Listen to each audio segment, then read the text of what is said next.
Hey YouTube, it's your favorite mega church cult survivor, Leah Lauder, and I'm live on TikTok, and I'm live on Instagram right now, and this is part 2, and I'm going to be talking about the malignant, narcissistic psychopath and trauma bonds. Oh, thank you, Miss CHM. I'm also live on TikTok, and I'm going to now go live on Instagram. Give me a sec, guys. Welcome, Instagram. It's your favorite mega church cult survivor, Leah Lauder, and I'm live. And I'm live on YouTube, and I'm live on TikTok. Hey, Queen Ines. Oh, hey, DHS. Thank you. Welcome.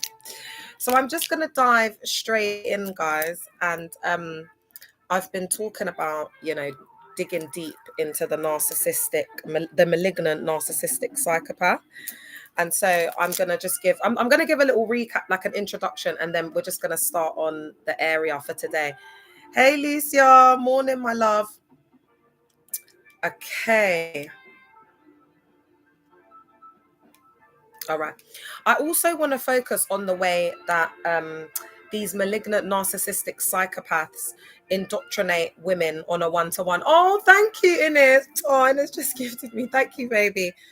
On a one-to-one, because what I've noticed is there's been a lot of women that have come forward that are the girlfriends, mistresses, side, whatever label you want to give it, but these men are risking their marriages, they're risking their ministries. Thank you, Queen Ines. They're risking their reputation, yeah. for a side dish, yeah.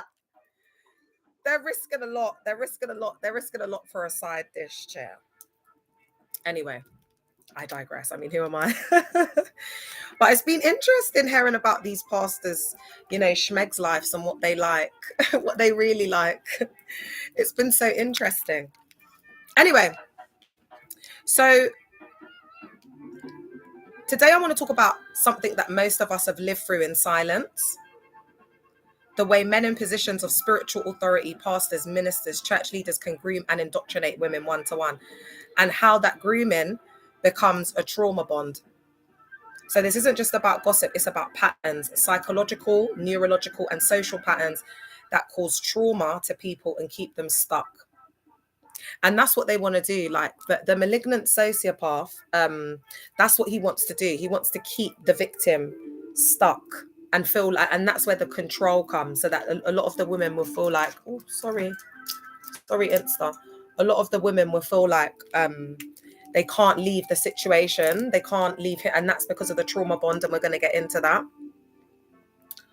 So I'm just going to skim this, but I'm going to look at the short framing, so what we mean by grooming and trauma bonds, that you can get an understanding. So when someone is grooming someone, it's a deliberate, stepwise process where a perpetrator builds trust, isolates, manipulates, and breaks down boundaries so they can exploit someone sexually, emotionally, financially, all of the above, whatever. So a trauma bond is a strong emotional attachment that forms between victim and abuser through cycles of abuse and an intermittent reward. So affection, apologies, secrecy. And you can imagine when these women are used as, schmeglaves, do you know what I mean, in these environments.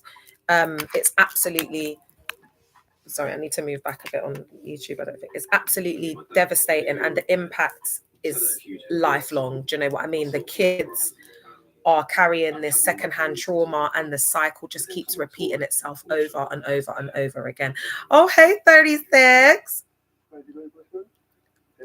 So what we finished looking at yesterday, so again, I'm going to skim this, is why pastors and church leaders have structural advantages for one-to-one grooming. So they're not just your usual bog standard people. They occupy roles that give them tools and cover, and they're also trusted positions within the community. Like if a girl's in trouble, she's going to run to a priest or, a clergyman and whatever, and she could be running into the hands of a rapist thinking that she's running into safety. Thank you, Emil. Thank you all so much for your gifts. I really appreciate it from the bottom of my heart. I know it's not easy for people at the moment. So, every gift, I really, really do appreciate it all. And then we've got the ancient authority. They use scriptures, manipulate and twist them. I've had women come forward where you know, pastors have coerced them into, you know, baptizing them at home, and it's been actualized and it's been perverse, and it's been, yeah, it's just been a disgusting experience. So access and privacy, they have 24 access to the congregation because of the position of power that they, and also the control. A girl can't say no to the pastor, the daddy, the cult leader of the house. She's got to do what she's told. And then we've got the knowledge of psychology. So don't think so much about the age, because when it comes to these guys, for example, in my church cult under Dag Mills, there's a lot of young pastors and a lot of young bishops that are like, there's a bishop that they just appointed, I think it's Bishop Allen. He's like 23 years old. So they can be young in age, like 23, 35. Like I'm almost 40, but it's like I've got the mind of an older woman, because when I was 19, I was thinking like a 40-year-old. That's what life did to me. I became an adult quick, as you know, my boyfriend was unalived by the police. You know, I just turned 19 years old. I mean, I don't even know if I was 19. I don't think I was 19, you know. I think I was turning that. I don't even know, guys. It was so traumatizing. And then we've got social capital and network control. So they can manipulate the setting. Then we've got ritual and sacred setting. And then now we're going to get into grooming tactics used on a one-to-one level. So I've been talking a lot about how these pastors, mogs, whatever, groom. Sorry guys, I just don't like the way I'm looking on YouTube. I got to give myself a little bit of height. How they groom women, you know, from like a church setting. But now I want to look at it as a one-to-one, because especially the women that have come forward that have been having, like, you know, affairs with the pastors and whatnot, some of them are not always as committed. They don't attend the church cult setting as much. Some of them have like one foot in and one foot out. Do you know what I mean? So they're like in the club on Saturday and then they go to like the church cult on Sunday. So a lot of them are ashamed to come forward. But you shouldn't be ashamed to come forward, because you're a victim. And everyone that's part of the collective knows that you're a victim and you've been taken advantage of. This is a leader in a trusted position. You are a normal bog standard member that's come into this institution for help or whatever. Even if you did fancy the pastor, so what? He's got to put up those boundaries. It's not for you to put up the boundaries. That's why you're there. You're there because you need help. You're there because you are a schmegs addict. You're there because you have had a hyper-sexualized past, and every man that's ever been in contact with you has used and abused you. So you've come and put your trust in this pastor, and then he's violated you. How are you the 304? How are you the Jezebel? Guys, I have to lift my arms a lot because you can't see this part on YouTube, and it's really annoying me because it needs to be seen. It's really part of the fit. Sorry, guys. But you know I'm real about it, Chair. Why be fake? Like, just find a way for it to show. Fixate it, Chair. I'm not trying to play. Yeah. What after? Yeah, why are you saying could you? Of course you can. All right, there we go. All right. So now we're going to be looking at this from more of a lens where it's on a one-to-one basis. So how these pastors groom and manipulate the women. Tony, I'll call you straight after. So this is how they do it step by step. The first part is identification and targeting. Identification and targeting. So again, they target their victims. Remember I said to you that they target the women with visible vulnerabilities, and those visible vulnerabilities, it doesn't have to be like really dramatic stuff where it's like, you know, the person's an addict, like this, that, and the third. It could be being a single mother, and not all single mothers are vulnerable. There's actually single mothers that are in, you know, more emotionally stable, like set, whatever. But, you know, obviously they have their stereotypes, don't they? So again, if you are coming into these settings and you're a single mum, they will literally like brand you with the same brush. So the identification and targeting, it picks someone with unmet needs: attention, validation, belonging, spiritual hunger, and trauma. So they meet your needs. So if can you hear me now, Chuma? Can you hear me? Can someone go on Insta, please, to tell me if they can hear me on there? Love bombing and idealization, excessive attention, flattery, prophetic words, spiritual favor. I've had like now the girls are starting to tell me that like the pastors were flirting with them in the services. It's just guys, it's such predatory behavior. Is it all right now? Okay. It's such predatory behavior, guys. It's just unbelievable. Like the things that they've been doing. And it seems like really small things, but it's not. Because they've got to start somewhere. They don't just start sleeping with women out of the blue in the church cult, do they? It's a gradual process. It starts with those looks. It starts with the pred behavior. Thank you, darling. It starts with the they kind of test the women. They kind of test the women to see how far they can take it. That's another thing that they do that I find really, really harrowing in the accounts, because I'm seeing patterns from women. Then there's boundary testing, small requests that violate normal boundaries, extra meetings, physical closeness for prayer.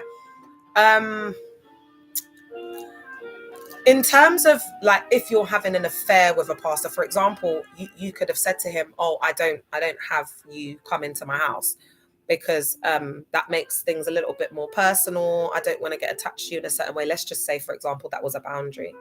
You will see him like forcing the woman through coercive control, getting her to take down her boundaries, to control her so that he can end up going into her space.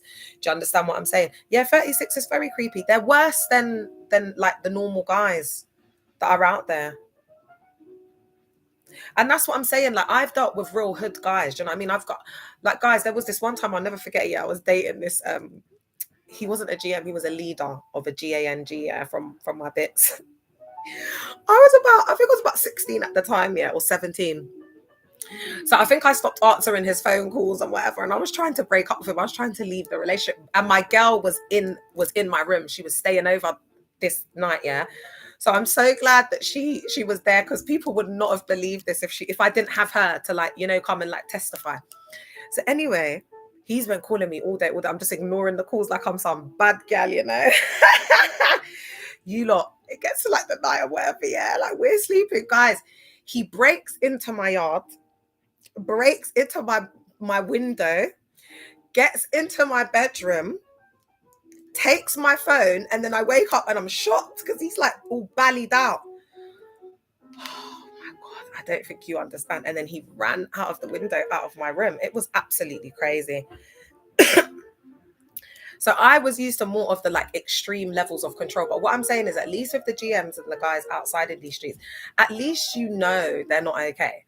But when these guys come, they're coming and promising these women the world. They're coming in their suits and ties.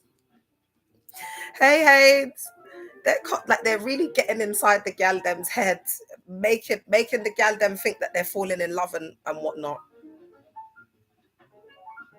It's just like, why? They don't have to do that. I don't understand why married men do that. You know, like if it's just about schmegs and you're just paying the bills, like why do you do the extras? Do you know what I mean? Like the emotional part of it, like get the women, you know, like to fall in love. Yeah, wolves in sheep's clothing, and these are pastors, madman business. Yeah. To gain control. Yeah. And the way that the women have described it to me is like they lock them like they lock them in like a little jar, because they really do siphon the energy. Oh, DHS said it strokes their ego. Yes, it does. Totally agree. Guys, I'm just trying to process what I'm hearing. I'm not even gonna lie, and I'll see how long I can be on today, because I've just been so tired, like just trying to process all of this. It's absolutely crazy. Okay, then we've got the gaslighting and reality shaping. You're misremembering. God showed me you need this. Undermining their certainty, their memory. Also, they're just pathological liars. Thanks, Ange. They're just pathological liars. There's some women that they've just lied to. Like every single thing that's come out of their mouth has just been lie after lie after lie after lie. I'm just shocked. Like, what? The ones in suits in uniform are legit demonic. Yeah, definitely. Escalation and secrecy. Schmegs becomes sacred secret. Secrecy is presented as protection or spiritual purity. Another thing that the women that have been used as schmeg laves with these porsters and mogs and this, that, and the third, the same pattern that I'm seeing and hearing with them is that the men are very controlled and they want things done in a certain way. So there's almost like this ritualistic pattern with it. And then afterwards, it's the same thing where when they do the act, they become very abusive. There's some that have put hands on some of them. Thank you, LB. Some of them even force the women to pray, aggressively force them to pray, like putting hands on them, like physically dashing and throwing and forcing them to. The guys are sick.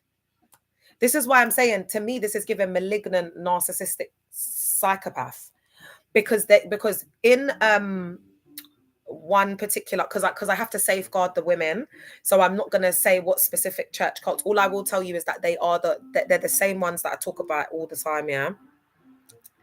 In this specific one, he would just lie to her about really stupid stuff. Like, she would know that like he was attending the church or whatever, but he would just lie about unnecessary things and then start unnecessary arguments. And I think another thing that I'm seeing is that they take out their aggression and their frustration during schmegs and also after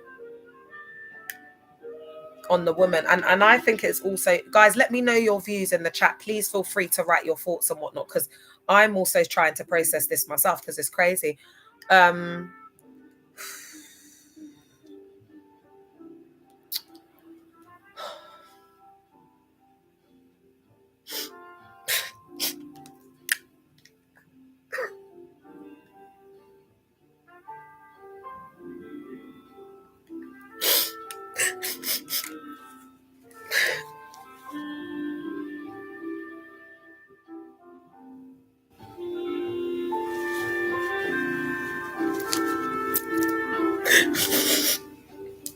I just cry for all the victims.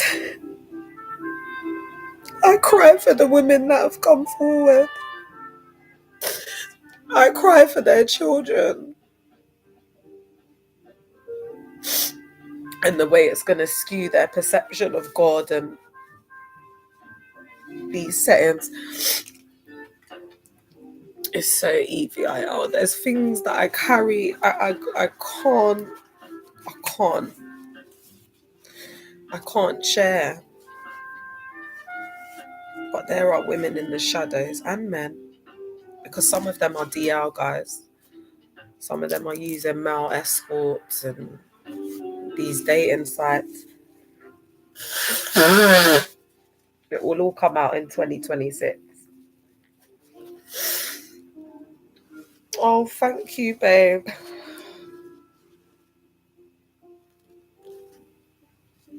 It's just not right what they're getting away with. The abuse of women is so bad.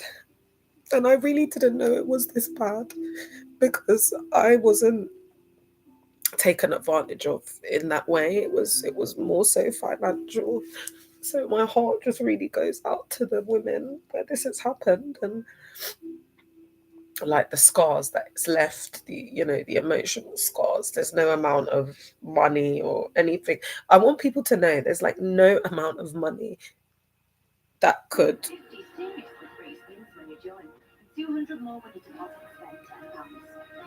compensate for any of the things that we've been through as a collective. And I can see like the bigger picture where God is. It's like karma. Oh God, sorry guys. Oh God, I've just been absolutely, it's sick. No amount of money can compensate for that. Yeah, babe. They did us dirty, man. What I'm going to say is, I'm going to keep on saying it, but it's up to people if they still want to go to these settings. But I'm just going to tell you, like, it's really not safe. As I said to you, look, you're better off in the club. You're better off in the club. Trust me. You're better off, because the level of wickedness and the shadows that these man them are lurking in behind the scenes, yeah. The club is child's play. They're not interested in that. Things like this make me scared to join the church, though. Yeah, girl, you've got to be afraid, very afraid. Everyone thinks I'm crazy, yeah. Why next year, 2027, the latest? people are going to be hanging their heads in shame.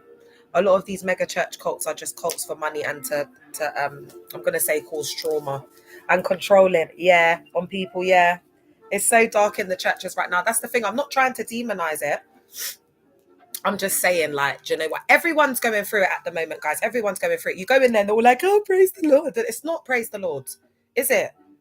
It's not, because the world is falling apart. Like, everyone's losing their minds. Like, come on, man. Like, get with it. Like, we're in the real world, baby.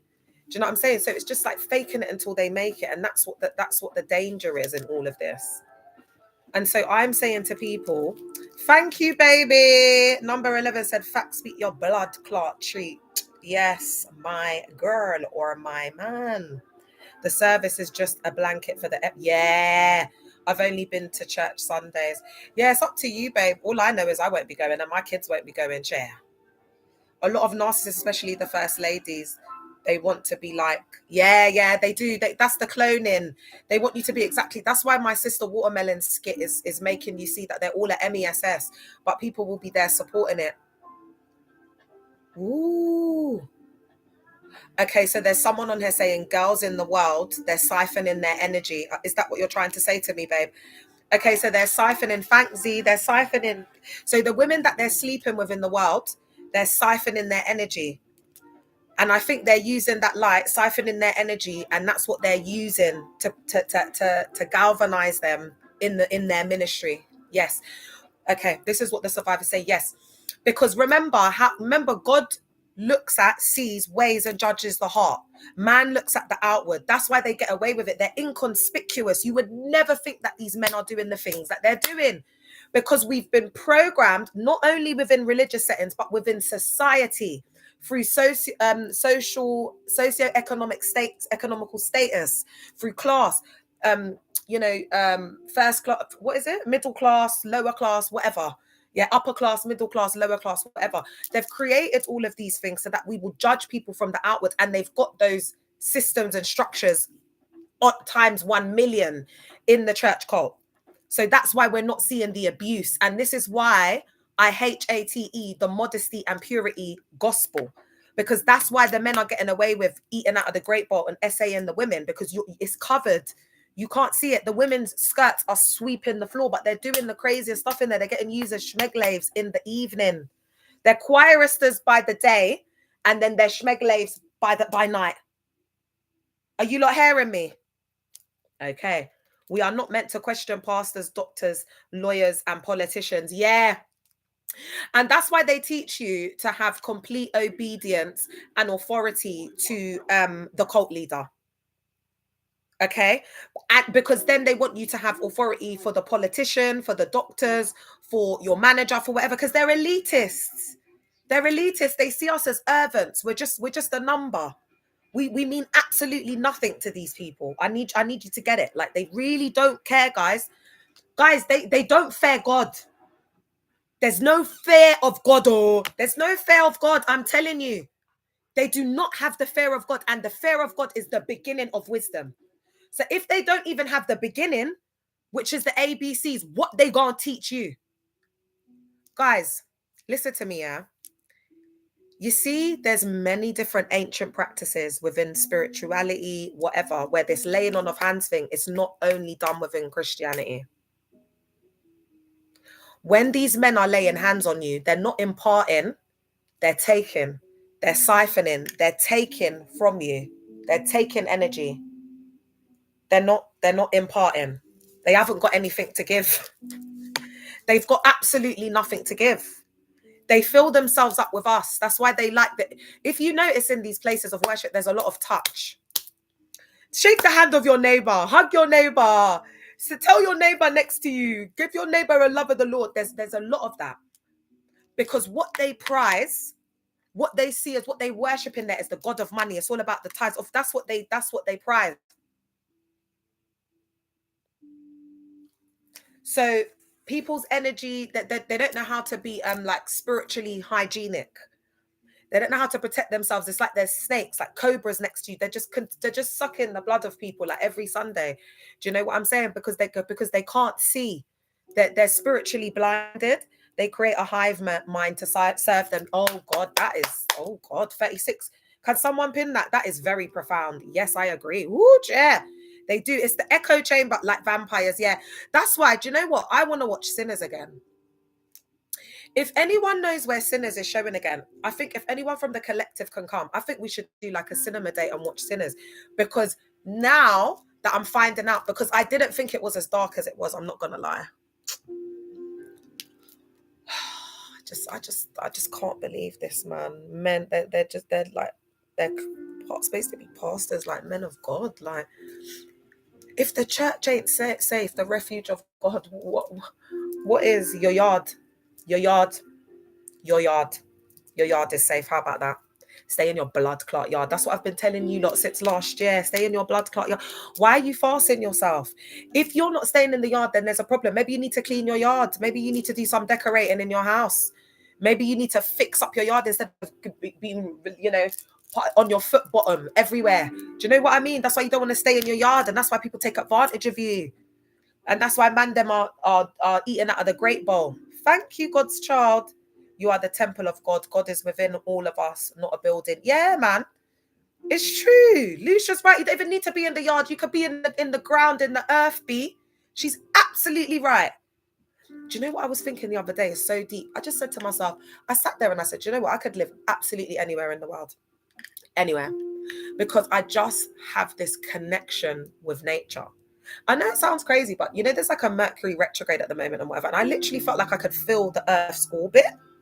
Like I felt like my head was going like this, but in reverse. And I was like, oh, wow, I'm really becoming like one, like with Mother Earth and the planets. And it's so lovely. It's so beautiful. Like these are the things that I prize and cherish and I see as wealth. And I was thinking the other day, oh, isn't God just so magnificent and so beautiful and so great? Because the world has like made everything about money and, pride and ego. That's what makes the world such an ugly place. And then the church is non-existent. They're even worse than the world. So that's why there's no good. That's why there's been no good. Because the church, which is supposed to be, the love of Christ, the light of the world, there's no light at the moment. It's so dark, but there's no light shining.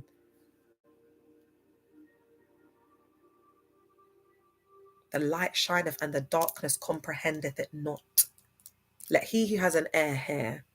Do you understand what I'm saying? There's very deep things going on, guys, but they just don't have, they just don't have the depth, unfortunately. The pastors, they what I find really funny? They've been out here like cussing me, saying, oh, she wears crystals, she's demonic. She's like, whilst they're wearing their £300,000 watches, teeth in from women, eating out of the great bowl. I'm just here with my little crystals, my little 99p. Like, y'all worship and prize your Rollies and your Balenciagas and your materialistic. I'm just here with my little pearls. Do you know what I mean? I don't treasure and prize the same things that y'all treasure and prize. And also, this world's upside down. So the things like a diamond, have you seen it in its raw form? Like a diamond is not even, they've prized it here in the world. Like when you study and you look back at like Egyptian goddesses and like crystals and gems and things like that that were prized and would be seen as very expensive, when they were trading amongst the merchants back in the day, like that. I'm into like old school goddess luxury. Like the energy I exude is very much like, it's given, Cleopatra, it's given empress, it's given queen. Do you know what I mean? So when they're prizing their human fecal matter and whatever it is, when you dig deep and you go within, God will reveal to you the real treasures of this earth, but not to be prized here, because where your treasure is, your heart, there will be also. And that's why my heart is with God, because God is my treasure. Their heart is with money and mammon, because that's what they worship. Yeah. It's not showing, babe, on you. You're just the hater, unfortunately, Jacqueline. Do you know what I mean? Because girl, you felt the need to have to come in here and lower the vibration with everyone because you're so unhappy in your life. And we just don't care because we're happy here. They're just so bitter in there. They're bitter, washed up, looking old and grey, haggard. You know what I mean? Like that's what the 304s are like in these spaces. I'm gonna be 40, babe. Do you know what I mean? Like baby, I'm living good. That's all you need to know. Living good, looking good, coochie's fresh and clean. An ocean. I've declared myself celibate, so become even more lucrative and wanted by the man them. But they ain't gonna get it. So I'm good. I'm good. Men are just here to worship and adore me. And they love to do it. All right, so let's look at the neurobiology and why trauma bonds become nearly irresistible.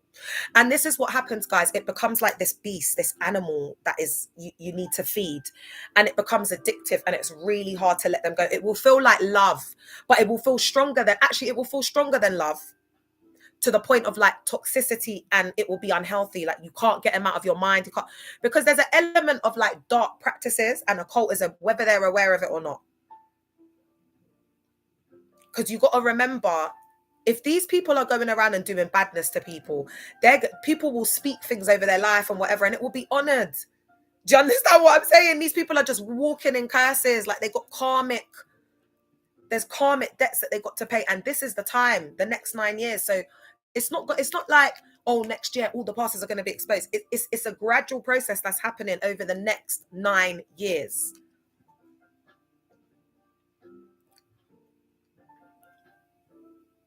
Intermittent reinforcement, unpredictable reward schedules, sometimes affection, sometimes cruelty.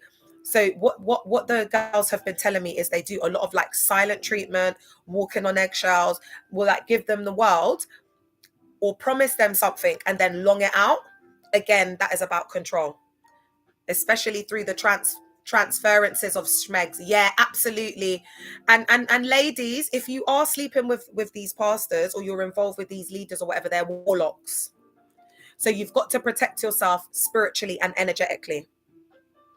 So some of the things that you can do is, in your mind, you can block him from entering your energy as you're having schmegs with him. You can block it. You can block your energetic and magnetic field as well. And if anybody, I'm not going to say these things on the live, I'll keep it real with you. If there are more people who are going through this situation and they want to speak to me, I'm going to call this, I think I want to move into some spiritual advisory. So the women that are kind of like, you know, sleeping with these pastors, whether inside of the church cult or not, and they're like providing for you in a certain way, and you'll find it difficult to leave, or you want to just so for whatever reason you can't stop having schmeck with them right now, like right now, but you don't want them to have access to your portal, you don't want them to have access to your energetic field. And if you are doing this and you're sleeping with a pastor and you have absolutely no idea what I'm talking about, then that's indicative of you might need to think about reaching out to me so that he can stop sucking you dry and siphoning your spiritual gifts and your energy. Ooh! Oh my God, guys, there's a survivor. Oh my God, guys, there's a survivor on here saying up some stuff. Look, the survivor's saying they will come into your dreams and sleep with you. Do you know what's crazy? They'll come into your dreams and sleep with you, and then they'll call you up at the church on Sunday and say, I see that in the spirit. Someone is coming to sleep with you in your dreams. These times it's them.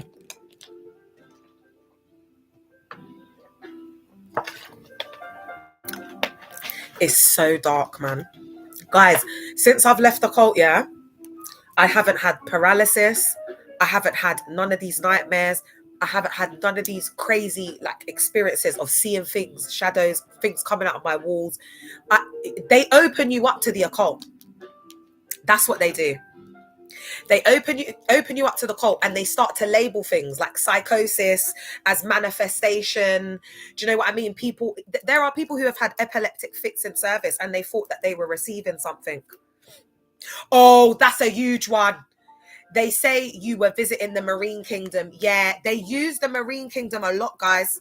They use the Marine Kingdom a lot. That's why I'm hoping that there's survivors that are going to deconstruct, including myself, because I think there needs to be some education around African spirituality, because they've demonized it, but they don't want to talk about the white supremacist religion that they brought as the colonizers. Let's talk about King Leopold. Let's talk about the King of Belgium that wrote to the ministers and the reverends and sent them there to take over the Congo and basically told them to do everything that you could imagine. And they used the word of God to manipulate them to be laves. So you should go and look it up, Chair. Why do they always target the seers and God's prophets? Ooh, there's a survivor that wants to take it deep. Do you know what, babe? I think it's to siphon the giftings. And this is a good question. I'm going to take a picture of this. Thank you, MJC. I appreciate you, baby. I'm going to take a picture because I'm going to put this through ChatGPT because I think that this is worth exploring a little bit further. I'm going to put this out to you. I'm going to put this question back to y'all. And then I'm going to say what resonates, what I think resonates with me. If I can hear something, I don't know, because these are very deep questions. So, guys, why do they always target the seers and God's prophets? And do you know what's crazy? I feel like because in these cults, there's just only one cult leader and he's the prophet and no one else can have the gift. So there could be people who are like, they've got real gifts, like they're seers, they're prophetic, whatever. But it's like it becomes dormant. It becomes dormant because it's seen as like demonic. It's like, oh, you are trying to be greater than prophet. Oh, God has given us a prophet of the house. We don't need you to use your gifts, Charlie. Just win the souls. Just focus on winning the souls. Bishop Dag, God is speaking directly to the man of God, the man of God. I think it's about siphoning the gifts. I think it's about siphoning the light. I think it's about siphoning energy. Hi, Kakanga. Some of the seers came from poverty, even though they had gifts. So they make a bargain with them. Oh, okay. Oh, that makes sense. Oh, God. Guys, because seers and chosen ones usually have traumatic pasts. They've usually had like comorbid traumatic pasts and things that have happened to them. So they've kind of like made a deal with the devil almost at certain times because they've come from poverty, struggle, etc. And that's where these warlocks, am I going, Empress, is this where you want me to go? The warlocks, these EVIL men siphoning their light and energy, but the women are not seeing it because it's like they might maybe getting money in exchange for something or whatever. They may be providing for them in a certain way. So you're not really seeing it as you're giving anything, but your portal. You're opening up your portal, which is then we go into schmegs magic. And a lot of these pastors use women's portals through schmegs magic to get rich. And this is the biggest way that these kind of guys exploit women. Because they'll give you 5 bills when your cut should have been 50 grand. They'll give you 5 grand when your cut should have been, I don't know, 100 grand. Because some of these girls are dealing with crazy figures and crazy numbers and crazy money, that because these mega church pastors, they're just making money. They're just throwing the money at the women and they're setting them up for life as well, some of them. When you are in a cult, false or scam, once you believe them, you open the door to demons. You can see things in your false dreams, visions, and voice. You know what? It's just, I've deconstructed demons out of me. Like, I own the demon now. I'm the queen of the demons. The demons bow down to me, bitch. Do you get what I'm saying? Like, there is no demons. Like, because they like to do demons too much. The demons are bowing down to me. They have to do what I say in this bitch. Do you get what I'm saying? Like, there's no demons around her. Do you get what I'm saying? They got to bow down. They got to do what I tell them to do. Do you get it? Sorry, I digress. Guys, sometimes I just get so passionate, don't I? I just get so passionate. Yeah. So what's happening is they're drawing you into their reality. They're manipulating your energy in this blood clot. So you start believing everything they say. They're pathological liars. They're selling us invisible blessings. Don't you get it? Do you know how manipulative someone has to be to sell you invisible blessings and charismatic, yeah? Do you know what I'm saying? Guys, they're taking advantage of women inside the church and outside, inside the 4 walls and outside the 4 walls, just to let you know. They are abusing. Do you know what the issue is in these? I'm not even calling it their patriarchal, misogynistic systems and settings. Yeah, and I want to let you know that what's going on in these systems. Yeah, it is violence against women and girls. It is a Vogue issue. That's what it is. It is like red amber alert right now. There are so many vulnerable women that are getting taken advantage of by these pastors. They are coercing women through eating out of the grape bowl. They're lying to them. They're promising them, making them feel that they're going to be with them, making the women feel like they're falling in love with them. Do you understand what I'm telling you? And these men do not have the capability to love. They only care about themselves. Do you know what that does to a woman psychologically when she believes that a man is going to, it's not even like he has to promise her to settle down with her for the rest of life, but it's some sort of security. And then you find out that that's all been a lie. It doesn't matter under what circumstance that has been done. That is EVIL. And on top of that, you're claiming to be a man of God. You're claiming to be like a voice to the voiceless. Like, you are supposed to be trusted with the most vulnerable women in society. And instead of protecting and preaching and ministering and leading people to God and Jesus Christ, you're leading them to your bedroom and you're blowing out their back. Shame on you, oh charlatans. Oh God, pour out your judgment. Oh Lord, pour out your vengeance and judgment upon these men. Pour out your vengeance and judgment and your spirit of unalivement upon these men, but not the ones that need to be accountable and pay for what they've done. They trauma bond to us, especially. Yeah, because the women, the ones that they brush as the Jezebel and this and that, they're the ones that they really want. They're the ones that they be siphoning their energy, baby. Do you know what I mean? If it weren't for the Jezebels and whatever, do you think there would be married couples, babe?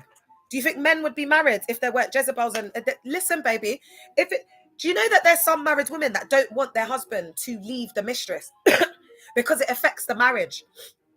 When he gets into an argument with his mistress, then he's coming home and he's stinking, he's upset.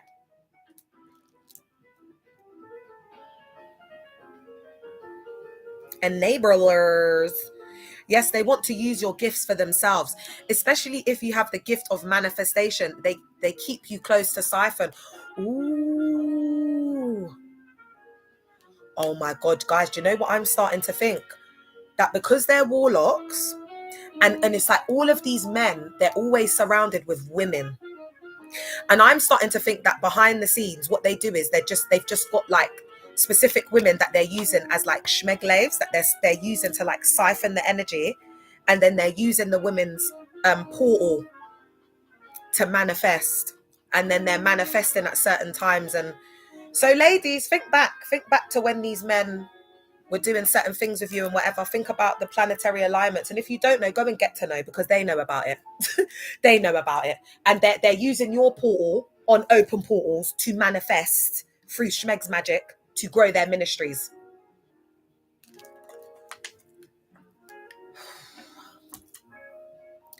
There's also, and guys, I'm going to go and take a break in a minute because I just feel really, it's just, it is quite a heavy topic, and I hope it's helping. But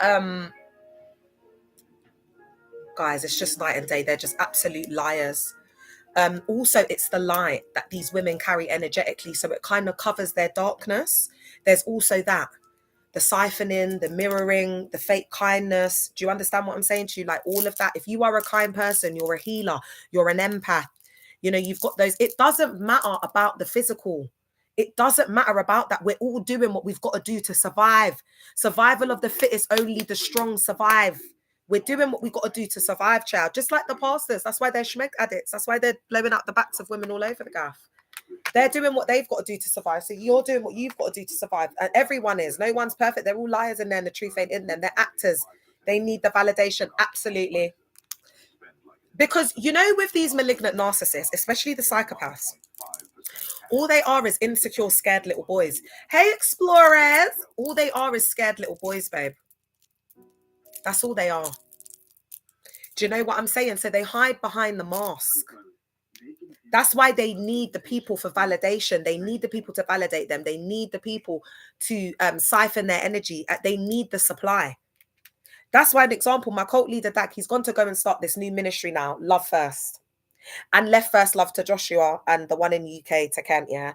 Because that's like a sinking ship, but it's not like a sinking ship, but it's still making money. Historically, it's made money and it's still making money. But because I've been exposing it, people are starting to leave. So it's not even about the money, it's the pride. So now that's caused Dag a narcissistic injury.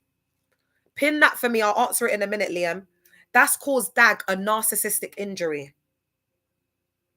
So now, rather than him being there and seeing the attendance go down, you know, this, that, and the third, he's just gone and got a new building and started Love First, because to him, it's like it's feeding his ego. He's starting a new church. He's looking powerful. Do you see? It's all about the ego and validation. And that's on period, point blank. Miss Kiko in the cut. Princess, thanks for the follow. Liam's asked me top 5 R&B artists. Number 1 on the list, of course, it's the GOAT. It's the queen herself, Aaliyah. And then do male and female separate. Okay, so Aaliyah,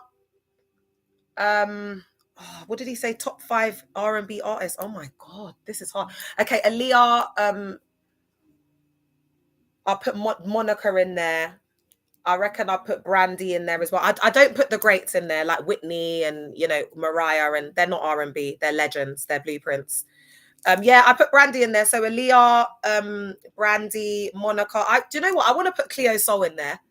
I want to put Cleo Sol in there because I absolutely adore that woman. And then I want to put Erykah Badu. And then for the males, Joe. Joe is number 1. And then I'm gonna say Kem. Kem would be at number 2 for me. And then I'm gonna say D'Angelo, R.I.P. Oh God, I don't know the other 2, babe. I'll have to think about maybe Usher. I might put Usher in there, but if SA allegations come out about him, Minano. But thank you for that. That was a nice little, yeah, Princess said it at the same time. That was a nice little, oh, and then maybe I'll put Jagged Edge in there as well. Jagged Edge. Yeah, R. Kelly is an essayer, but yeah, I can't advocate for him, unfortunately, because some of the pastors ain't far off R. Kelly and P. Diddy. So I just can't endorse R. Kelly because it may trigger some survivors that are watching, because those things that P. Diddy and R. Kelly has been doing up, the choristers be doing the same thing, baby.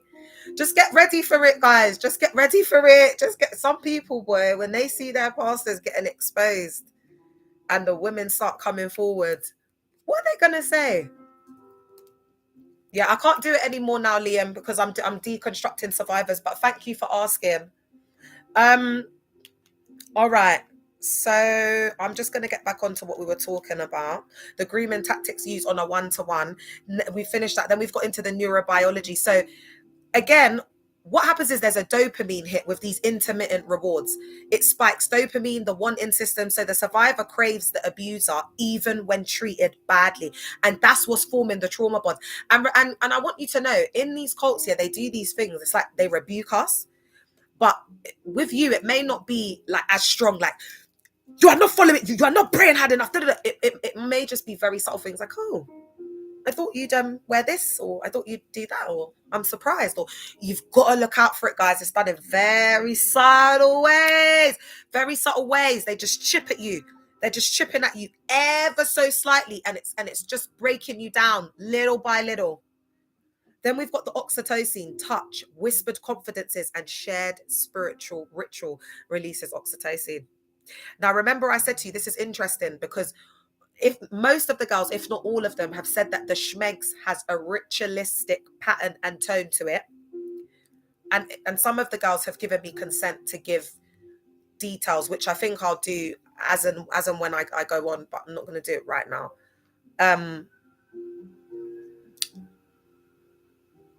So it's a spiritual release. So as that survivor saying on Hair Ray, the woman is giving them the oxytocin hit and the dopamine. So the woman becomes like a DRUG.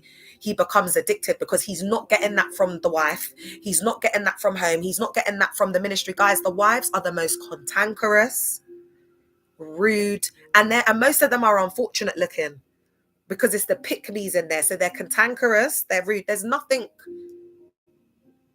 about them. There's no femininity. These men don't feel, there's no sensuality. They don't look at the women and feel like, oh yeah, I can't wait to get home. And no, it's not like that, Chair. They're hungry. They're starving. Especially if they wipe a cloth or flannel on their foreheads after schmegs. Hey, Queen Oronti. Hey, Jay. All right, so Lucia's saying for the women that are involved with these men, if they wipe a cloth or flannel on their foreheads after schmegs. Well, anyway, we're meeting soon anyway, babes, ain't we? So I'm gonna ask you some questions. If there's any, Chair. All right, so guys, this is very important. If they wipe a cloth or flannel on their foreheads after schmex, that is also, there's ritualistic significance in that. So again, if you've experienced any of these things, you've been sleeping with a mog, you've been sleeping with a pastor, I don't know why you're feeling ashamed, because you're the victim. Come forward and help other women. Why? What makes you a 304? What makes you a Jezzy? What makes you a harlot is when you're doing it and there's other women out there that are at risk. And you know that this man's pastor in some big, huge church, you know he's got access to all these vulnerable young women and girls, and you're just sitting there and getting your back blown out and getting paid. That's when I think that's when I think that you're doing up. That's what I think the true definition of a jazzy is. To come forward and say, this is what I've been doing, this is the situation, A, B, C, and D. These men are very manipulative. We are not going to judge you. We are a collective. We don't judge anyone. As soon as you come to us and you tell us you've experienced A, B, U, S, E, and this is what you've gone through, it doesn't matter what walk of life you come from, bro. We don't care where you come from, who you are, what you're doing, what you identify as. You could identify as a unicorn, jellyfish, trans, whatever. We don't care. We accept everybody, absolutely everybody, in exactly as they are. We don't shut our doors to no one, the collective. We're not on that, man. That's why we're not here to do up religion and talk about you, because that's where it's just division, and we can't have that. We can't have that. We just want to be like one love, man. Look at all the stuff that's happening in the world. We're just trying to heal. We don't want the things that separate us. We just want to come as we are and just deconstruct and heal. And unfortunately, they've been pointing the fingers at the world for so long, and now the world is pointing the fingers back at you and saying, look at what you've done. Centuries of unnecessary wars, wickedness, for what? All in the name of what? Pride and ego, patriarchal, narcissistic systems, the downfall of humanity. Any cult that has more women than men should tell you everything you need to know. Most of these church cults are not businesses. They're not even cults. They're just covens. They're just straight up covens. But I couldn't come in telling you, oh, these guys are warlocks if they're in the occult. People were dealing with psychosis. I had to bring everybody's feet to the ground and start looking at it from a psychological way to build people up so that we don't go into psychosis. Now survivors, almost 2 years on, survivors have been deconstructing and they can differentiate between the two. Now I can start telling you lot really wagwan. So I need the prophets, the seers, the gifted, the chosen, spiritualists. Wow. I need you lot to start. We need to rise up now, because it's like it's spiritual warfare, chair. They are out here and they are using the women. They are siphoning women's energy, and they're using the women as schmeglaves, and they're using that magic to build the church cults. That's what they're doing. That's what they're doing. That's what they're doing. It's the same pattern that we're seeing come up. All right, guys. Cortisol and arousal pairing, high stress and relief pairing makes the memory vivid and potent. The brain encodes the abuser as both threat and solace, especially when you're getting paid, when you're getting that shmoney. Yeah. And also, if this morgue or whatever, they're in very high pressure environments. They got to remember that they're acting. They're being another person like 90% of the time. So perhaps when they're with you, that's the only time that they can really truly be themselves. But it will never be that they have I reckon that they've just got so many different personality disorders. I don't even think they know who they are, or I don't even think they know which role they're playing at what time. But whatever one where they feel it resonates the most, or they can be a bit more free, whatever, that's what they are when they're with their women, their side piece, their schmeglaves, whatever. Because I have to call them schmeglaves now, because the way that they treat these women, even if you're not seeing yourself like that, that's what you are. Because these men are narcissists. They have no ability to love. They control the women, and they use money. As I said to you, there's certain mandem that are giving these women their whole paycheck because they've never had it so good.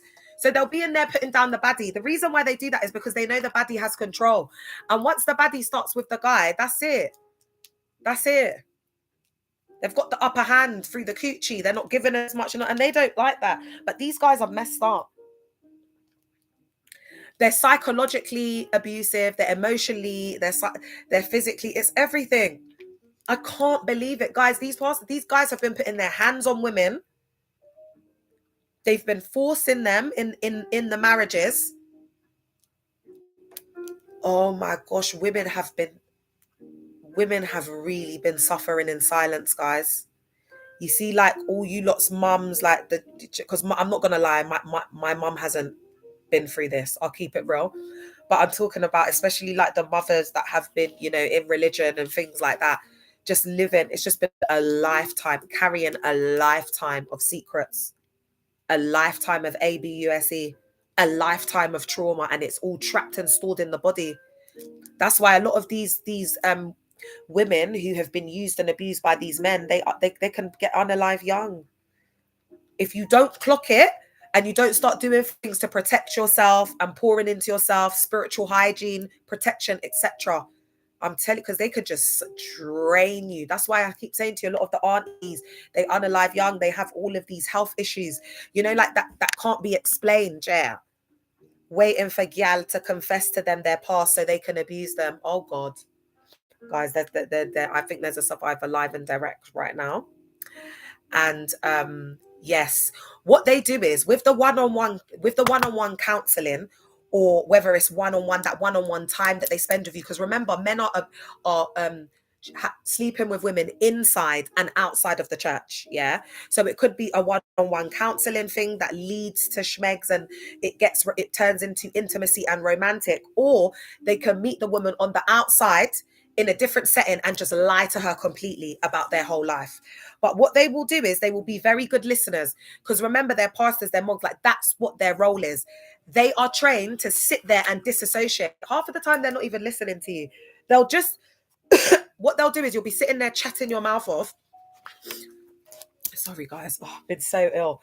But they will retain the parts that are most pertinent to them, the parts that are going to help them to get into your psyche and control you and colonize your mind. They'll want to know about your childhood. They'll want to know if you have siblings. They'll want to know what you like. They'll want to know and the thing is, the narcissists, they're different to like most blokes, because I think most of them are DL.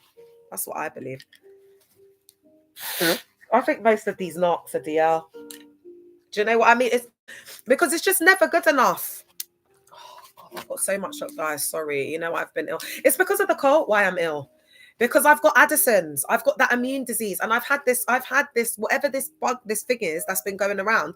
I've been ill for 3 months because, as I told you, my immune system's human fecal matter.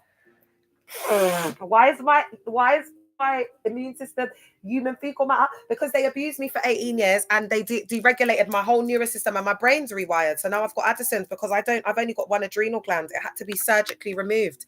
That's what produces cortisol to help you deal with fight or flight mode, stress. So my body was producing too much cortisol, and because it's overreacting. Be there, do this, hyperarousal. You've got to be there. Go, do this, that. There's always, it's like that. It's very like that in the cult. So it just destroyed my organs internally. So they get the intel when they're counseling you, especially in the cult, like in these church cults, they'll be asking your body count, how many people you've slept with. Don't tell them about your past. If you've never had your dad around, lie. You can't tell these men the truth. And if you have been telling them the truth, everything that they have been telling you about themselves has been a darn lie. Thank you, my love. Thank you, Ray. They've been telling you a lie. Everything that's been coming out of their mouths has been a lie. Thank you, Ronaldo. Everything's been a lie. So you need to now, if you've been there sleeping with a porter, whatever you thought was true, it's all a lie. So now what you need to be doing is matching the energy and lying right back and getting that shmoney. Whatever he was doing up before, you need to be getting double now. Don't be shy, baby girl. Don't be shy. And baby boy, because as I told you, there's male escorts in the cut that have come forward. Remember I told you that? Okay. So they're standing up there, and there's everything that's why I said to you, they don't believe in it. Babe, no, it wasn't Jehovah's Witness, but Jehovah's Witness is one of them, girl. Mine was Lighthouse Chapel International, Dagwood Mills, Goes by First Love, MSCI, Master C Chapel International, Pleasant Surprises. Yeah. Attachment system activation and the survivors HPA. I can never remember what HPA stands for, but it's the axis, it's something to do within the brain, I think, an attachment circuit. So the amygdala, the ventral striatum, the prefrontal cortex get hijacked. So all of the parts of your brain that's to do with rationale, preempting danger, not only physically, but psychologically, emotionally, whatever, they deregulate you with that. So that that's why you will see that your boundaries, your guard was down. Yeah, they get into your psyche, these MFers. But it's all right, ladies and fellas. It's a lesson. Like afterwards, you'll just be the most powerful that you've ever been. It happened to me. Yeah, they're the worst, but it'll be the making of you, Jay. You know, you always need a pastor or an elder, some sort of leader in the church cult. Do you know what I mean? You get your back blown out by one of them and you'll just be a goddess. You're never the same again. Do you know what I mean? And then they just stay there washed up. Do you get what I'm saying? Because because it's your energy that they need to function. Don't you get it? It's your energy that they need to function. So you actually have the power, but they'll have you there feeling lesser than, like you're a piece of human fecal matter on the floor. Yeah, no, but it's not true, because you gal them that are sleeping with these pastors, you have the power. Get in touch with your gal. Hit up your gal. I keep telling y'all, I'm not here to judge. We're on the same blood clot team. Do you think I'm not the MF Hustle? I'm not here to judge you, baby. But I'm here to level you up. Because whatever they've been doing, they've been treating you like a cheap rug. My daughter is currently in RPF. I'm concerned. I've got to keep it real with you, babe. You should be concerned. And I don't want to say this because I've got to keep it real, because at this point, babe, there's men that put hands on women in there. There are men in trusted positions that are preds that are sleeping with women in there. There's predatory behavior. There's bare people that's come out about RPF, chair. Because I've got like an influx of women that have either slept with pastors in the past, been doing something with pastors in the past and whatnot, that have come out to start exposing them. So I've got content that I need to expose about RPF. There's a whole 10-week series waiting in the car. So now that you've brought this back up, I will do it. She's going to Nigeria with them for a wedding. She's been with them for 1 year. Do you know what though, babe? Don't get like, to be fair, oh God, my heart goes out to you, babe. That's all I can say. Just have you gone and watched the video on my YouTube with my mum? I did it. If you go on my YouTube, babe, it's Leah Lauder 7. I've got like a parents folder, content for parents. And there's about 4 videos there with me and my mum. And basically she just gives advice on how to handle it, how to manage it. Because really what it's about is being non-judgmental. And they do a lot of isolation and us versus them. So they don't want them to be around the family. So don't demonize the church cult. Don't let them isolate you from your loved one, because that's their main goal. That's what you don't want them to do. Oh, someone's busting up because I said unfortunate looking. Please pin that for me, Empress. So you can go on my YouTube. And you can go to that folder, my love, and it will help you. And then if you wanted to reach out to me outside of this, because when I start chatting about RPF, the things that I have to tell you, I can't say online. Yeah.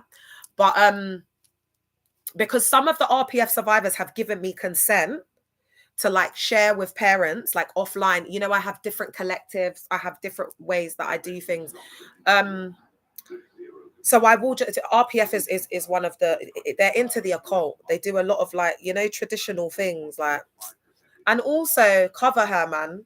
I don't know, cover your child. Yeah. Because in their systems and psyches, there's a scripture that says, honor your mother and father so that it might be well with you. And that's the first, I think it's the first scripture with promise, or the first word of promise. I can't remember exactly how it goes. But in the realm of the spirit, the parent has the authority. Whether it looks like the cult leader's taken over, they've become your child's parent, whatever. Remember, spiritually, in the 5D, they do not have that power. So spiritually, you still need to be interceding for your child, covering your child. I would also have make yourself known. Like go there on the odd day, like once a month, go there every 2. Let them know that he's got a mum and dad that care. If you can go with some more of the family, if you've got an intimidating uncle, take his blood clot. Do you know what I mean? Because I think my brother coming sometimes did help as well, because my brother's like 6'6". He's got tats. He didn't come all the time, but they knew jail.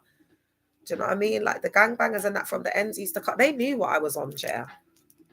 That's why the man them cult scam leave Matthew 24:26. Yeah. It doesn't have to be regular, my love, but they just have to see that there is someone actively in your son's life. So if they do something out of line, you are going to call the police.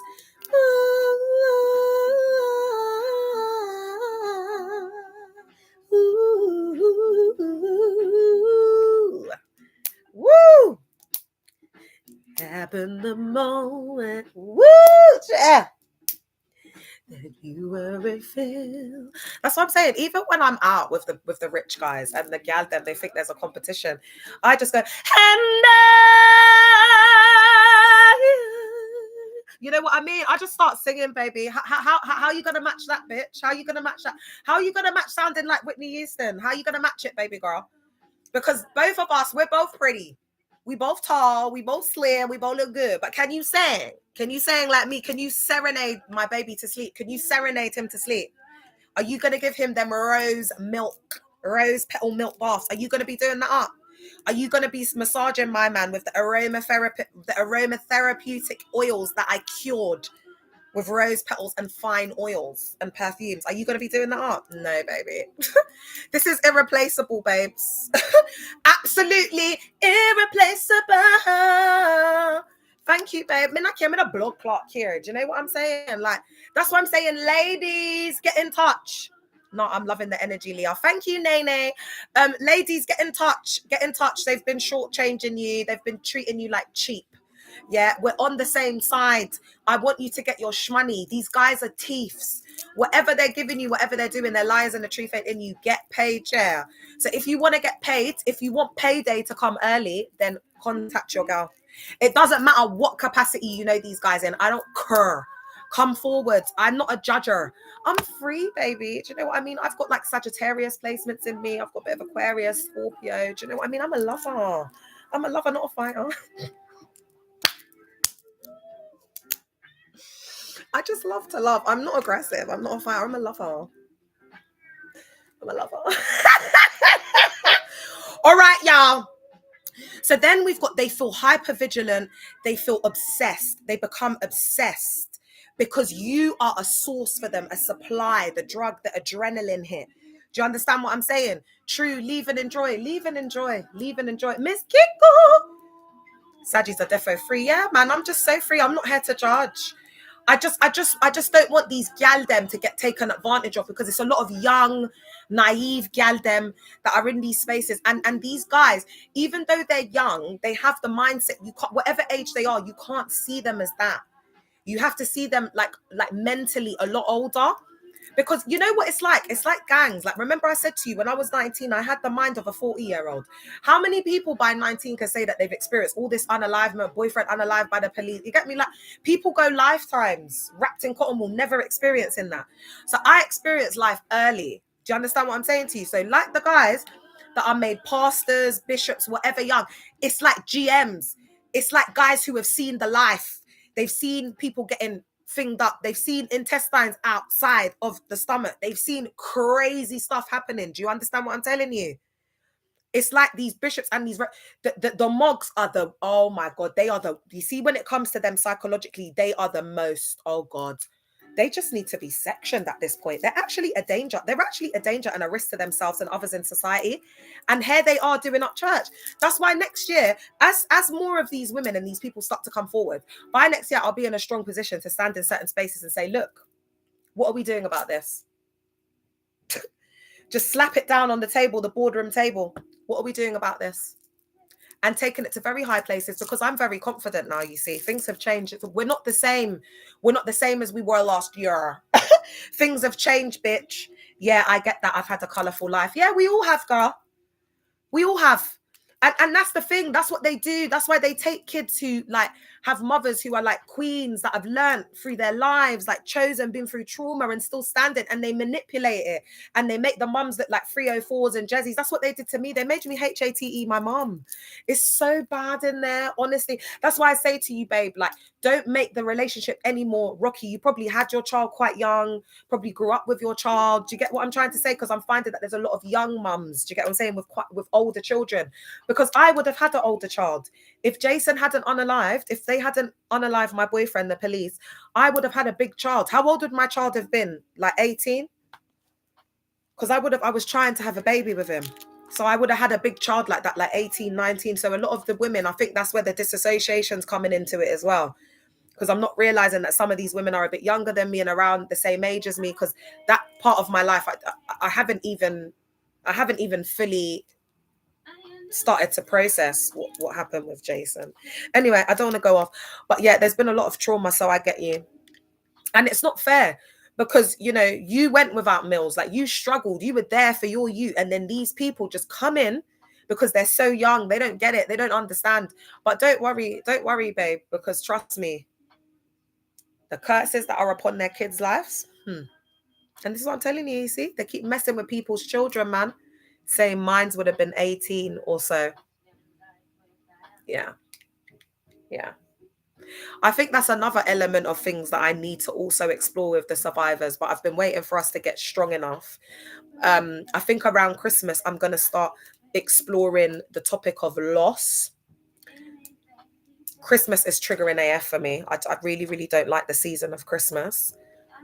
Usually with the cult, we were so busy. I would be, the whole season absolutely triggers me to the point where I do sometimes get ideations as well. It gets really bad. And I would say that if you're someone who's like alone on that day or whatever, try and go out for a meal. There's some places that are open. Try a whitey pub. Like the whitey pubs, because they're lovely in there. Oh my God. I love them whitey people, them in the little pubs. Oh God, but guys, I do love a pub. You know why? Because when I was little, my nanny was a whitey woman called Kate.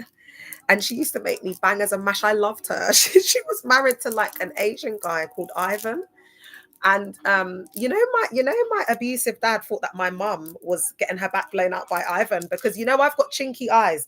Even though my dad's mother is a Chinese Jamaican, he still accused my mum of having an affair with Ivan, the man that she was working at his printing shop at the time. Guys, my dad's wild, child. Anyway, so I like all of that, like very British, like pub grub, I love me a roast at a pub. Do you know what I mean? I love me some pub grub, mate. And the man them in the pubs, they just absolutely love me. Oh, she's a sort. You know what? Oh God, I love it. I love the way they treat me. Even if it's a little pint, I'll take it. Do you know why not? Do you know what I'm saying? Like, I'll take a little pint, yeah. They make me feel so special. I've just got my cult leaders book Backsliding. This is all that these books are good for. Fanning oneself. All right, guys, come on, let's get into it. How's everyone feeling? I thought, guys, do you know what? I had some surprise content. That I am still going to bring out some surprise content, but I was supposed to get something out for y'all in the morning. I'm not going to say what it is. I'm going to work on it. I'm going to work on it with another survivor. I'm so glad, Bobman. But there was supposed to be like another call with a survivor where we were going to break down the historical context. Yeah, I'm not going to give away too much of the cult. But anyway, why am I phoning up the survivor? And the survivor's telling me that they're outside in these streets. I'm like, what? Guys, this survivor, like, they've had a lot of like trauma to the point where they're like me, like disabled, like they don't go out, like they're in their bed all the time. Do you know what I mean? So when I heard that, she was like, I was like, what? Like, gone to travel, I was like, no. So I'm so happy because the survivors are coming out of their shell. People are being emancipated. People are finding their voice. Guys, there are people that I never thought would have spoken out. Not like, yeah, I didn't think that these certain people would be open to speaking out. And now it's like, God is really freeing people. People are finding their voice. And I don't think we're realizing how much we're actually healing as a collective. And to let everybody know, I'm starting my podcast in 2026. And I will be taking guests on. So it will be survivors that I'll be taking on. I'm really interested in getting parents on as well, especially with your child. I'm interested in having parents on my show with their child. Thank you so much, my love. Parents coming on with their child to see if I can, and not even so much around the cult, more around like the trauma and maybe mediation around the relationship. And again, I want people to know that during this process, what you want to be showed, to be filmed, I will air. The things that you don't want to be showed, I will not air.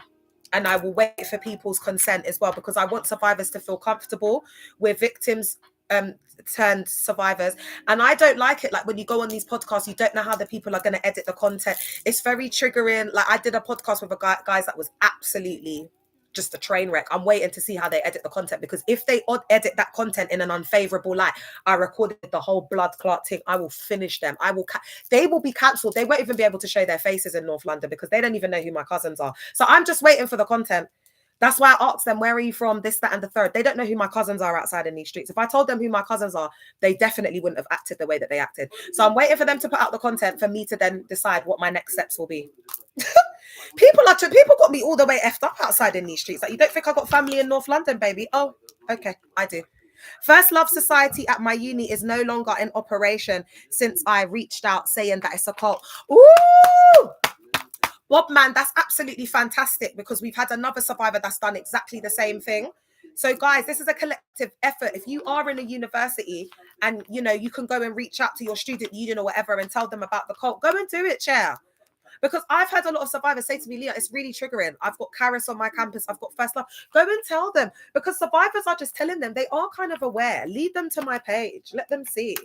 Do you know what I mean? Like, once they look at the stuff, even showing them a book. If it's First Love, what you do is you send an email and then you attach excerpts of the book, the phobia, the misogyny. That's all you need to do. Once they see the book, it's lock off. It's shut down. So I would just go with the most incriminating books. Strange Woman is always my fave, but you know, it doesn't matter. Model Marriage is another good one, because there's a lot of coercive control and grape apologist tones, and also Strange Women. But anything you pick up is incriminating, because he's just so, like, you know, it's just so archaic, it's so offensive, it's just so derogatory, it's just from a very reprobate evil just very dark mind. That's how we know that we're dealing with like malignant narcissistic psychopaths. But Dag is another level, because Dag is a Machiavellian.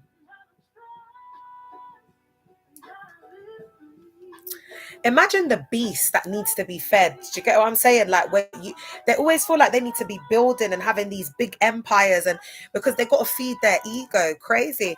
All right, let's look at attachment and psychological effects on the survivor. So the possible after effects that you may have, and again, please, I'm not confining this to the four walls. Again, there are gal them and man them that are dealing with not only, because guys, I don't want to give away too much, because all I'm going to say is it's same gender and then it's the opposite. So please just take what resonates and leave what doesn't, because quite a few people are starting to reach out to me now, chair. And as well, these female pastors and female preds are going to be getting exposed as well. So get ready. Get ready. After I come off this live, you'll start to see that the content will just start to come out, chair. Empress is a good word for it. Call them Julius Squeezer. LOL. Julius Squeezer. Oh my God, Noah, you're so funny. All right, so remember I said to you that complex PTSD, CPTSD, PTSD is a given because of the chronic shame, hypervigilance, emotional numbing, difficulty trusting, and then all of your flashbacks and memories, it turns into CPTSD because everything's trauma now. So even the good memories are traumatic experiences because nothing was real. So every time we get that flashback, it's just absolutely traumatic. Mix that with that toxic mixture of trauma bonds. Oof. Do you know what I'm saying? Like, they're just absolutely repulsive.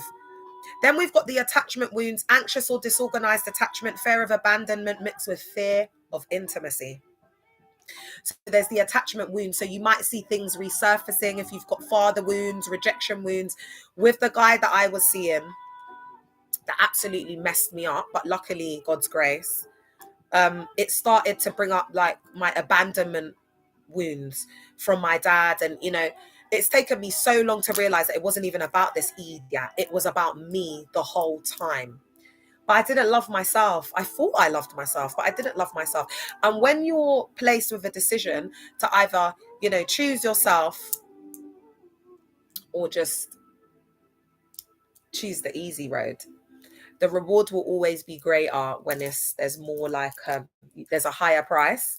And I believe that, you know, especially as a woman, like loving yourself and deconstructing from religion especially, patriarchal misogynistic systems, but as you deconstruct those, you can't miss out religion, because it is one. Thank you, Maz lady. Do you know what I mean? And us women are waking up in 2025, and do you know what, I you know, we're going through it right now because unfortunately we're the ones who have to go through it, but our children, that's the hope, guys, because imagine there's girls that are getting raised by me.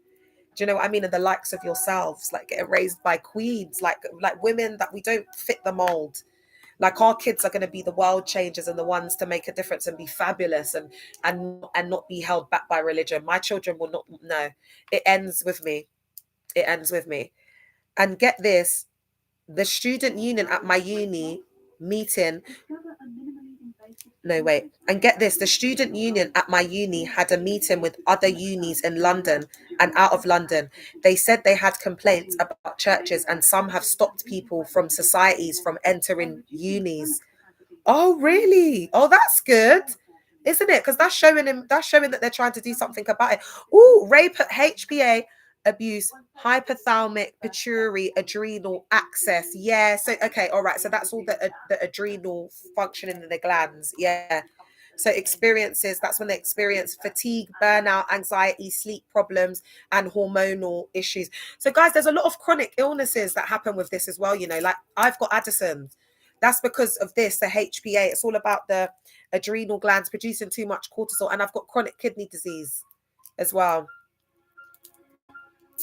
So this is another reason why I go as hard as I go, because I don't even want to get emotional. And I know I am melodramatic and I do get dramatic, but I just don't know how long I've actually got.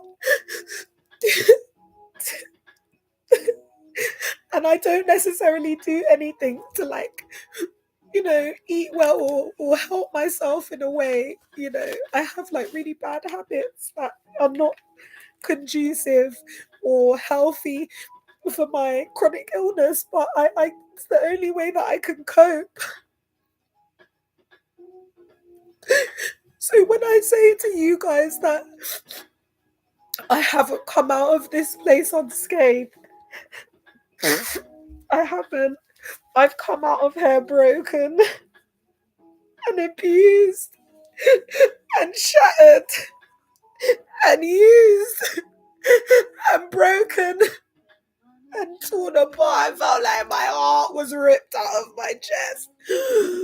Imagine waking up one day and you thought was your dad, like your actual dad, just turned out to be a narcissist. And the whole institution was just lying to me. They just used me. From the beginning, nothing was real. Nothing was ever real.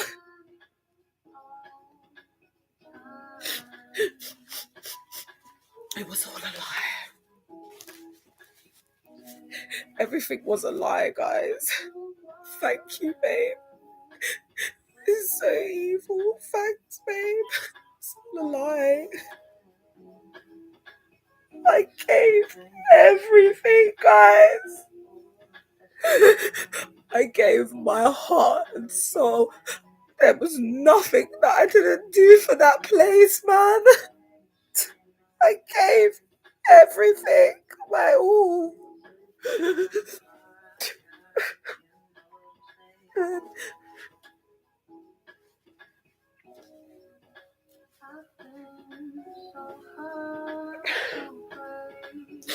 This is why I say, like, the collective literally keeps me going. Thank you, Papa. Guys, I don't know if I would have still been here, you know, if not for the collective, because I'm like, I just, like, there's people, we depend on each other. Like, I can't do something to myself because of the people that love me. I love them. I swear to God, I wouldn't have been able to cope, guys, because what they did to me, like, anyone else would have just given up such a long time ago. Yeah, they discard you. That's what they did to me. Likewise, girl. Likewise. They just used and abused me, guys. And, you know, I'm an empath. I'm a healer. I've got very, like, very intuitive, and I was just young D and being naive. I didn't know anything about myself. You know, I didn't know the power that I possessed. They just don't give you a chance to know yourself. They just rob you. They rob you of knowing yourself. They rob you of having any type of like personal relationship with God or being able to explore that. I'm an empath. It's a hard life. I'm also, do you know what I feel like? I feel like it's either they've got the chosen in there or they've got the kids. They've got kids of the chosen. That's what I just felt. It's the kids of the it's like the mums are the chosen. They've been through the trauma. They've had really tough backgrounds, like a lot of like pain, sorrow, trauma, been through stuff, but had their children and grown up with their children during that process.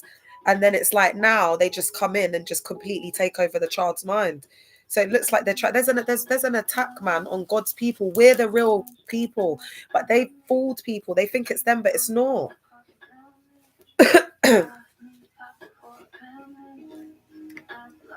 Discard, embezzlement, it's all a business for money. Facts. Them legacy churches, yeah. Do you know what? I believe that my cult leader, Dag Mills, the UCKG pastor is a billionaire. Dag has been doing up this cult and teething offering since 1987. Thanks, DHS bomb. She's getting on my nerves. Since 1986. Since 1986, he's been teething money. I definitely think that Dag's got a net worth within the 100 millions. He has. That man is stinking rich. That man is filthy rich. Trust me. When I tell you that that man is stinking, filthy rich. He's rich. He lives on Mansions Row. I'm going to do content exposing his house. He lives on Mansion Road. There's a certain place in Ghana. I know where that guy lives. And I'm going to be exposing it and just so people can see where their tithing money's going. And because Dad keeps everything separate. He doesn't show his life. He doesn't show his home. He doesn't show anything because he wants to be able to teeth. And he bought like 2 big houses on the road. And Joshua and his wife live next door to him. Could you imagine what Joshua's been up to? Joshua Ewart Mills. If any women have been watching me for a while and you have been doing something with Joshua, maybe it would be in Ghana, but it could be anywhere in the world.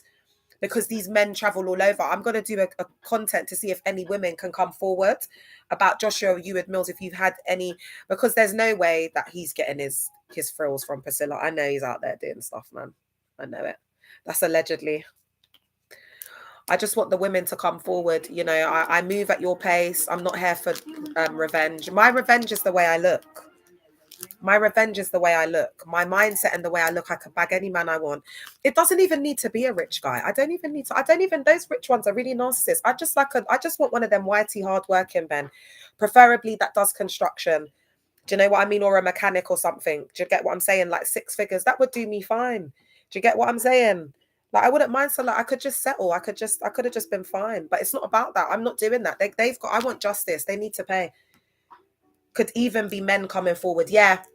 So not gender specific, men and women. You're so right. You're so right, Lila. Because a lot of them are DL, and I'm saying woman a lot. But please, guys, you might be a male that's more in touch or in aligned with your feminine energy.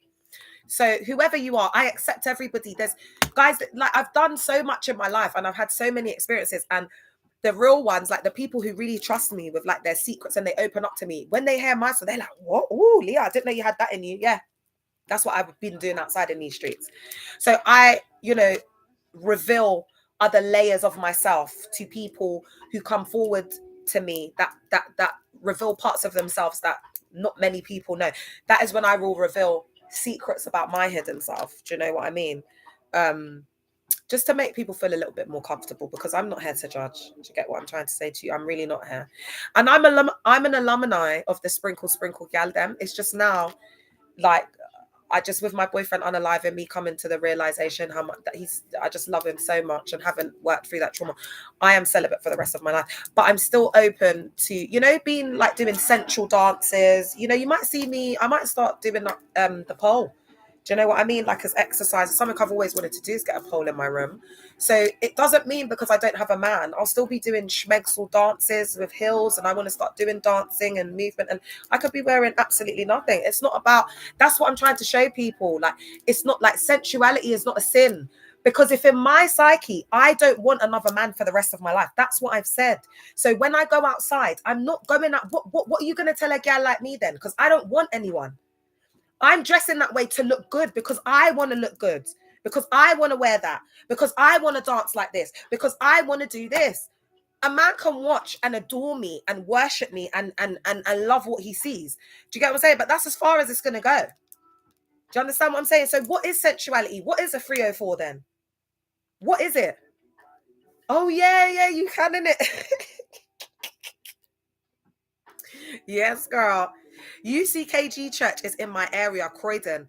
There's always members convincing young people and myself to join, but I always ignore them. UCKG is absolutely awful. Absolutely awful. Thank you, Graham. Absolutely awful. UCKG is one of the worst church cults, and that guy is just a billionaire. He's got so much power in that country. They've been able to get away with so much over that. I just feel so sorry for the people. But do you know what? God's vengeance. Look at Pastor Douglas. You get unalive. They're dropping like flies. Do you understand what I'm saying? And you know what? People will be like, oh, he fought the good race. Oh, whatever. He unalived young. How old was he? Was he 60? He never had no long life. Like he lived it. Was he 80? He never lived into his 80s. He's left behind all of his grandchildren, all his kids, and they're just going to be left with the sordid past, the memory of him being an SAer and being a sentenced offender. That's what it is. I'll make sure that that's what his legacy is, because that's what I don't like when they unalive and they're trying to act like there's like the man had some legacy. The only legacy he had was getting sentenced. Do you understand what I'm saying? And then the wife, that's the enabler. The reason why the church cult is even still there is because she kept it going when he was in jail. So a lot of the time the women are worse. All right. Then we've got internalized blame and moral injury. Yeah, babe. I've done some content on it on my main page, Leah Lauder 7, babe. Spiritual betrayal causes deep moral injury. God was supposed to protect me. The shame loop. Secrecy and taboo intensify shame, which fuels isolation and self-silencing. He has said, I think it was like 7 women in the church cult. He got sentenced to 3.5 years. It was essay and grooming and just disgusting. Just the usual stuff that they do in there, babe. Just the usual stuff that they're doing, except he got caught. Cognitive dissonance and doublethink. So survivor holds he is holy and he hurt me simultaneously and causes mental exhaustion. So the mental exhaustion is trying to compartmentalize the fact that this guy is doing up pastor, clergy, holy man of God, prayer warrior, wow, on a Sunday or Monday, and then he's blowing out. So he's doing the preaching by day and then blowing out your back by night. And same gender as well. I believe that some of these pastors are like sleeping with some of the same gender within, like, people that are, I believe that some of the men are sleeping with each other in there as well, man. And I think that men, and I'm going to do a piece on like the younger lot that are now like the leaders of like my old church cult. Like there was one member that was LGBTQ and they've got him to, like, they've changed his name, they've moved him to Ghana and got him married even though he has no attraction. He had an obsession with one of the young guys, and I've got receipts. What I'm going to show you, it was so unhealthy, guys. Like they form obsessions with people. It's weird. Members I knew from First Love bombard with tons of messages to come down to church on Sunday. They never take no as an answer. Almost try to make me cut off people who aren't part of the church. Oh no. And stick with people in the church only. Yeah, they'll isolate you and they'll do up us versus them. They'll isolate you. They'll do up us versus them because they want to do up information control, babe. So they want to be able to control the information. Oh, I don't think all your message came through, my love. You've put my daughter. I don't think, but definitely message me as well. No pressure. If you want me to speak to you about what you could do with your daughter as well. It's so sad how they get them in there, man. Oh God, you know, the young people is so sad because they come through when they're at, you know, that transitional period, like when they're moving into, I bet she got recruited from 15 to 19 years old. Is it that age? Is it that age? It always is 15 to 19. Yeah, because they don't want you to have friends who are like, oh my God, why are you always in the church? Like, oh, you're in the church all the time. Don't you go on holidays anymore? Babe, what happened to, don't you make clothes anymore? You used to like sew clothes. They don't want people doing up that. They just want it to be an echo chamber. So that's why they don't want you to have friends outside of the cult. My daughter spends every bit of time outside of home in work. Oh, and she's 25, but very naive. Oh, okay. Because maybe you wrapped her in cotton wool a little bit more because of the things that you had gone through. Is that what happened? Is she neurodivergent? Actually, don't say too much on her because you might not want to. And babe, be careful, you know, because some of them come on to look, you know, and but if you don't care, it's fine. But I just don't want you to risk. Is that a burner account you're using, girl?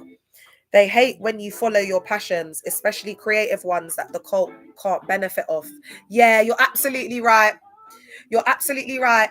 That's why with the singers and stuff, they gatekeep our talent. Remember I said to you that the pastor was like to me, oh, I can't sing at any other branches within the denomination. Ooh, she said I'm made from a different club. Okay, girl. I like that energy. I like that energy, chair. Yeah, so they shut you off. They only want you to do things that benefit the cult. If it doesn't benefit the cult, if it benefits you individually, it's about your self-love, it's about something that can help you to grow, to move up, whatever. They don't care. They don't want to invest in that. They want you to invest in all your time, all your money, everything in the church cult. I notice it's mostly the black community they target. Some come from lower middle class backgrounds. Yeah. I mean, it's not a black church problem, but we do have a problem in the black church. Definitely 100%. You know, they're targeting, you know, young, vulnerable people from deprived neighborhoods. Do you get what I'm saying? They're specifically going into just the hood. They're going into the dumps. They're going into, you know, like Woolwich.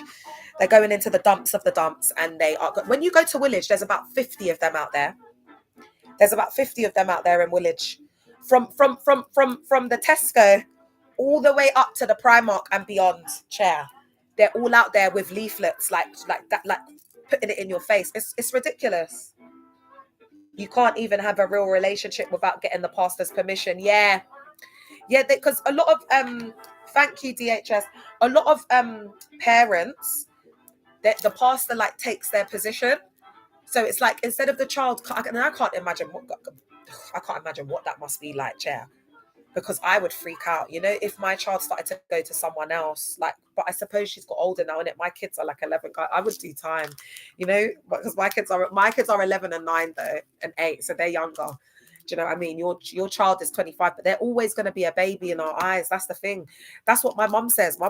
That's why they can't handle this, because my mum still treats me like a 5-year-old. That's what I do with my kids. Do you know what I mean? And I can't say no to them because that's how my mum did it with me.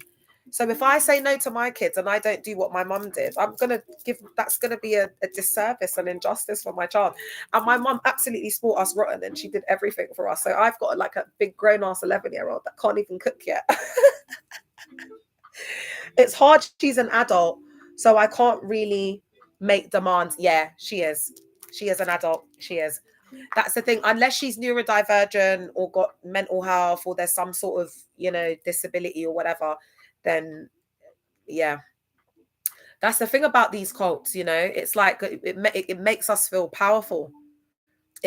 Powerless. It makes us feel powerless because it's like they've got complete control over our loved ones. And that's where we feel like the power is getting taken from us. So how we can take our power back is, again, you know, not allowing them to isolate the child from you. As I said, the scripture, honor your mother and father so that it might be well with you, which is the first, what is it, word with a promise or whatever. So that scripture, I feel like is it in Proverbs? No, it isn't in Proverbs. I'm way out. I think it's in a few places in the Bible, actually. But you can just use that anyway to like manipulate them to spend time with you, because they don't want to spend time with you because they just want to spend time in the cult. But if you use that scripture, it will make them feel bad. Do you get what I'm saying? Because they've got to honor you. So you're actually higher up in the spiritual authority. That's why we're saying make sure that you like stand in the gap, however you do that.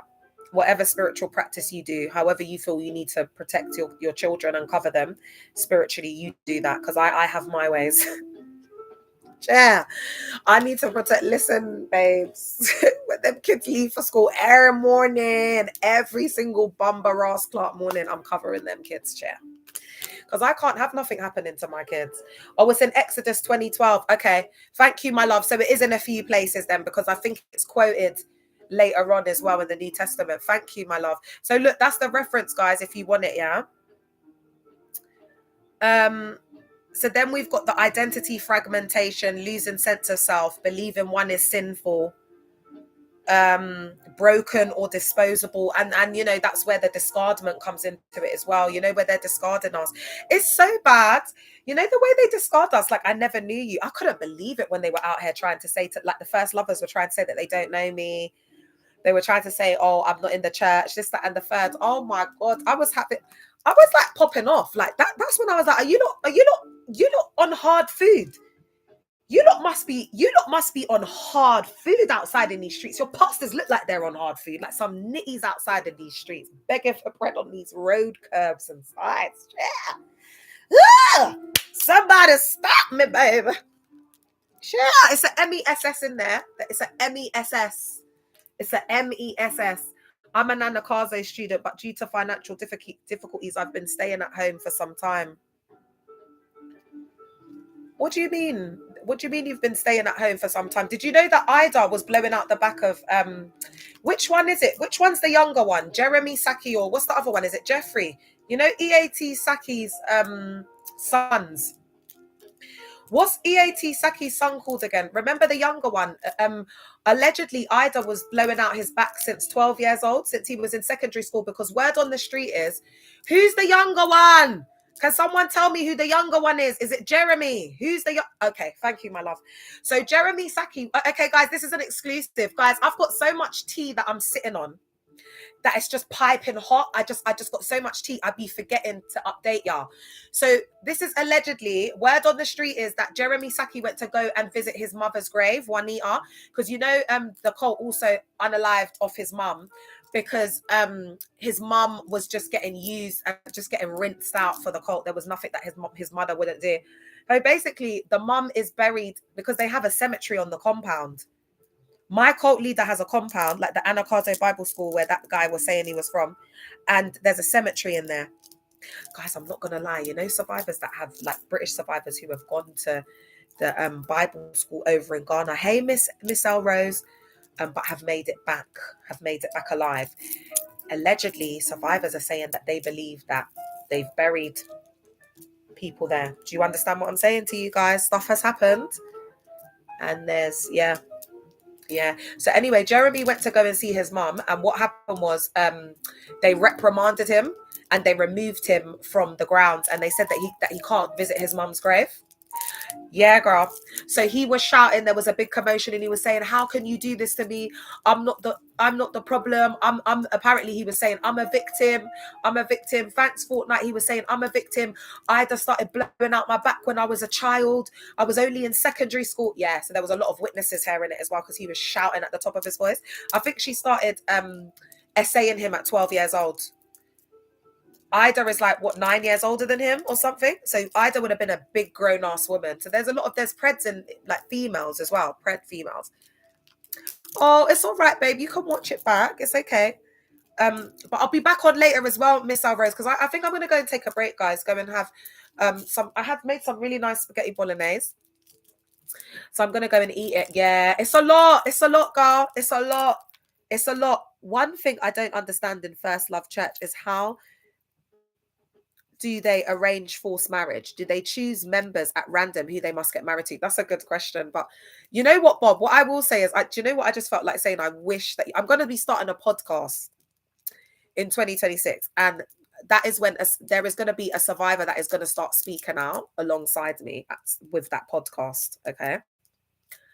And we are going to be, like, delving so deep and unpacking the arranged marriages, and this is a younger survivor as well. This is a Gen Z survivor. So there's going to be like a lens from a Gen Zer now, which I think is really important, because the Gen Zers don't give a F. Do you know what I mean? Like the Gen Zers are on a different level. Like when I chat to this survivor and we're talking about like we're deconstructing, and we're talking about intersectional feminism, we're talking about all of these different like layers and different things. Like she's deconstructed and deprogrammed to such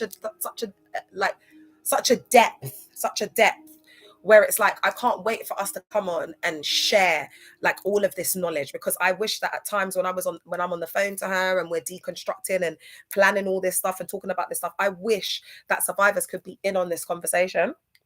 So in her being like, you know, ready to speak out and everything and be on this podcast, we're going to be going into that from a lot of different lenses. But I will just give you a quick little something. The arranged forced marriages, okay, they already have in mind who they're going to marry and who they're going to pair up. Yeah. So the pastors, their kids, the second geners, they get the pastors' kids to all marry each other. Do you understand what I'm saying? So the husband or the wife that they give you, it basically will determine your value, like your worth, your ranking, whatever. So the husband that because remember, you have to be found, so they have to give you the husband, or the pastor will give the woman to the man. So basically they will set people up. Again, it's based off what is right for the cult. It's not about whether people like each other, whether they're physically attracted to each other, whether they like the same hobbies. It's like, you're the pastor assistant, you're the pastor assistant. You're not both physically not attracted to each other, but you're in the same branch. It makes sense. If they get married, it will help to build the church more. Their life, it will be easier. It will make their life easier. The pastors are selfish. They want their best people, their best friends, to get married to each other, but they hate each other. They don't get along. They got nothing in common, but they've just married each other to make the pastor happy. It could be because and that's why they like it when pastors have control over the women, like how my pastor had control over me, to the point where I'm seeing him as my actual dad. So whoever Pastor Edmund told me to get married to at that time, I would have got married to. So do you see how he's got the power? So now he can give me to a dusty, brokey, really unfortunate looking mandem that can't string two sentences together, because my spiritual daddy has told me, like, that's who I think you should marry. And this is the kind of power that they have. This is why a lot of women are divorced. They've ended up marrying narcissists. They've ended up marrying men who have put their hands on them, this, that, and the third. Yeah. It's been crazy. All right. Then we've got hyper-eggshellization, eggshell shame, complex feelings about intimacy, sometimes conflation of schmegshell, of the schmegs, with spirituality, sometimes repulsion. So again, guys, as well, oh, thank you, Kazar, thank you. Again, with the schmegs, guys, you can start to reject the guy, like you can start to feel physically sick as well. So remember, the body keeps the score. That's another way that you can tell if a man's cheating, if he's lying, he's not being honest. Your body, your intuition will tell you. So if you start to pick that up, I don't know why I'm talking about this. Chair. Are there married women on here? Some of you, look, your husbands are cheating on you, Chair. Oh, it might be the church cult people on my FYP. I'm picking up some mad energy. Like some mad energy, like, yeah, intuition definitely is absolutely powerful tool. That's why they want to disconnect you from it in these cults. They make it out like intuition is of the devil. They don't want women to have that power. They don't want women to be in tune with their intuition, because then she becomes a wise woman, not a DUMB woman. They want a DUMB woman, so they strip us of our intuition. That's exactly what they do.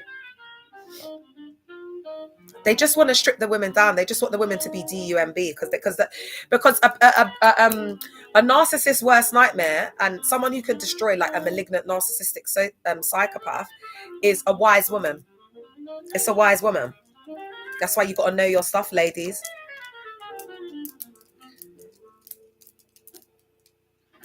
Can you just block him? Because I don't have to. I look too good today, babe. Can you feel the wealth that's emulating off me?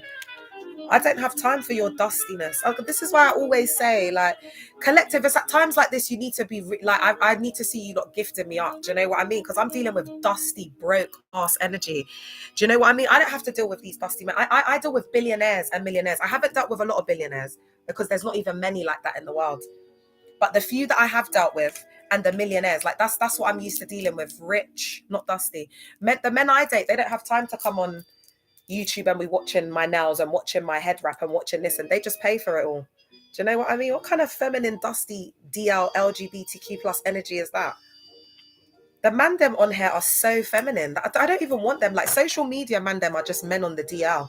How can you be a man and you're sitting on social? Are you a gal? Are you a princess? If you're not doing something that's masculine, then it's just you're just a princess. It's pathetic. Anyway, guys, I'm gonna go. I'm gonna have a little break. And when we come back, we're going to look at why a married abuser is even worse, the taboo around it, malignant narcissistic, the malignant narcissistic psychopath profile and how they operate in ministry. This is a really important one. The losers that leave comments like that would never be able to get a woman like you. Thank you, baby girl. And, you know, he wishes that he would. And I don't even know what he's talking about cooking, because I won't be doing no cooking. That's how I know he's broke. I don't do no cooking. These man them come and bring me takeaway. They take me out. They bring things to my door when I was dating. I was never cooking. I haven't cooked for years. I had guys sending me food to my house and bringing me food. Are you all right? Yeah, I had the young ones, because, you know, the young ones aren't as rich. And I considered being a cougar, because where they don't make up for it financially, because I had my other ninjas paying for my life, they like to do, they're doers. They're very like, you know, the young ones, they got all the energy, you know, come and mow the lawn, you know, take the weeds out at the back of the garden, come and cook me a beautiful meal. But just to let you dusty man them know, because I know you don't deal with women on my level. Number one, I don't cook. Number two, if anyone's going to be eating anything, it's going to be off me, or I'm going to be eating off him. So the last thing that he's worried about are these nails, baby. Because I'm not a lave. I'm not a maid. I'm not going to be sweating it out in the kitchen. But what I will be doing is I will be fulfilling his every desire and beyond. And the feelings and sensations that he's had as he swims in this ocean and feels the sensations from the movements of a Caribbean hot sauce gal who knows how to move and whine like a cowgirl that never says no, always up for it. So y'all dusties, you know, just enjoy your log-like wives. Just remember me when you're blowing out your wives' backs and they're just laying there like a log in the road, and there's no sensation, there's no arousal. You know, you're going home and you don't want to go home because you don't want to go to your cantankerous, unattractive wife. Do you know what I mean? So unfortunately, you men, do you know what? I get it. Majority of you men in the church cult, you're broke, you're in survival mode. A lot of you are not getting schmegs because your wife is like a log. There's no point in blowing out her back. And a lot of these gal them, their 304s, their pussies are like buckets. They've been ran through so much that the man them, and then their husband's dick so small they can't even feel nothing.